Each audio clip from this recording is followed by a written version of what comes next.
എൻ്റെ ഒരു സുഹൃത്ത് കഴിഞ്ഞ ദിവസം അവർ നടത്തിയ ഒരു കച്ചവടത്തിൻ്റെ കഥ പറഞ്ഞു. വീട്ടിലുണ്ടായ കുറച്ച് വാഴക്കുലകൾ അടുത്ത കമ്പോളത്തിലെ ഒരു കടയിൽ വിൽക്കാനായി കൊണ്ടുപോയി. ഈ കടയുടമ കാലങ്ങളായി പരിചയമുള്ള ആളായതിനാൽ ഓരോ വാഴക്കുലയും തൂക്കിയെടുക്കാനായി അദ്ദേഹത്തെ ഏൽപ്പിച്ചിട്ട് സുഹൃത്ത് മാറി കസേരയിലിരുന്നു. ലാസ്റ്റ് അദ്ദേഹം തൂക്കിയെടുത്ത വാഴക്കുല തൂക്കത്തിൽ സംശയം തോന്നി തിരിച്ചു വാങ്ങി കൊണ്ടുപോരുന്നു. വിറ്റ കുലകൾക്കും കടയുടമ പറഞ്ഞ തൂക്കത്തിൽ സംശയം തോന്നിയിരുന്നതുകൊണ്ട് തിരികെ കൊണ്ടുവന്ന കുല തൂക്കി നോക്കിയപ്പോൾ കടയുടമസ്ഥൻ പറഞ്ഞതിനേക്കാൾ തൂക്കക്കൂടുതലുണ്ടെന്ന് മനസ്സിലായി. വളരെ സാത്വിക ചിന്താഗതിക്കാരിയായ എൻ്റെ സുഹൃത്ത് പറഞ്ഞു, പറ്റിച്ചെടുക്കുന്ന പൈസ ആർക്കും പ്രയോജനപ്പെടില്ല മായ.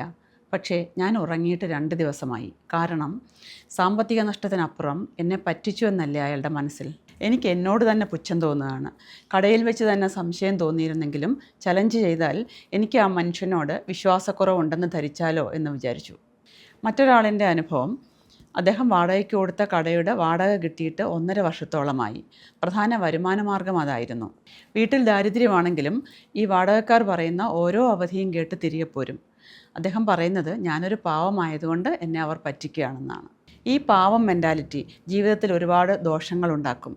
ഇതൊരു മാനസികാവസ്ഥയേക്കാൾ ഉപരി പെരുമാറ്റ രീതിയിലെ അമിത വിനയമോ സ്വയം ത്യാഗ മനോഭാവമോ ആണ്.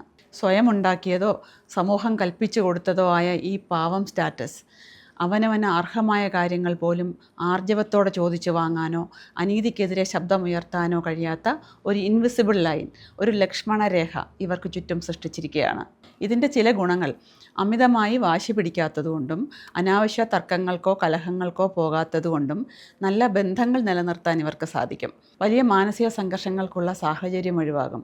മറ്റുള്ളവരോട് നന്നായി പെരുമാറുന്നതുകൊണ്ട് തിരിച്ചും ചിലപ്പോഴൊക്കെ നല്ല പെരുമാറ്റം ലഭിക്കും. നല്ലവനാണ് പാവമാണ് എന്നുള്ള പേരും സമൂഹത്തിൽ നിലനിൽക്കും. ഇതിൻ്റെ പ്രധാനപ്പെട്ട ദോഷങ്ങൾ, മറ്റുള്ളവരോട് നോ പറയാൻ കഴിയാത്തതിനാൽ ആളുകൾ ഇവരെ ചൂഷണം ചെയ്യുകയോ അവരുടെ നേട്ടങ്ങൾക്കായി ഉപയോഗിക്കുകയോ ചെയ്യും. എപ്പോഴും വഴങ്ങിക്കൊടുക്കുന്ന ശീലമായതിനാൽ ഇവരുടെ അഭിപ്രായങ്ങൾക്കോ വികാരങ്ങൾക്കോ വലിയ വില നൽകണമെന്നില്ല.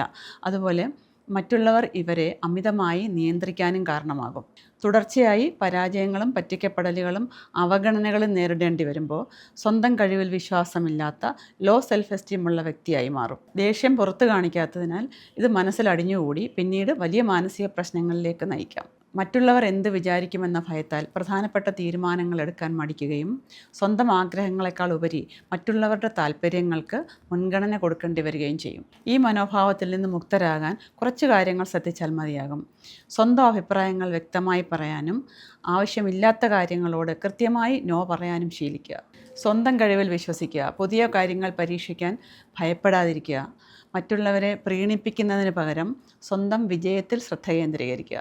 ജീവിത വിജയത്തിന് കഴിവും ആത്മവിശ്വാസവും സ്മാർട്ട്നെസ്സും ആവശ്യമായ ഈ കാലഘട്ടത്തിൽ നമ്മുടെ കുഞ്ഞുങ്ങളെ ഈ പാവം ഇമേജിൽ നിന്നും മുക്തരാക്കി വളർത്താം.